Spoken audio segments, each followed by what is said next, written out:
इस एरोप्लेन को इस प्रकार डिजाइन किया गया है कि ये बाकी गिरते हुए प्लेन को हवा में ही कैच कर ले और आपको विश्वास नहीं होगा ये किस प्रकार काम करता है। तो 1961 में पी ब्रूकर यूएस गवर्नमेंट को एक पेटेंट सबमिट किए जिसमें एक प्लेन का डिजाइन था और उसका कॉन्सेप्ट कुछ इस प्रकार था।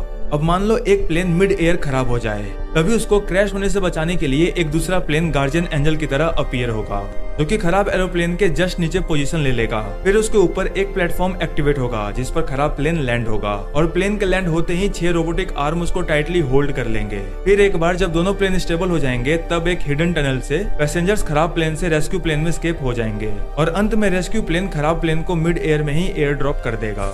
ये रेस्क्यू प्लेन अब तक तो नहीं बना है, बाकी आपको क्या लगता है, क्या ऐसा कॉन्सेप्ट सही है?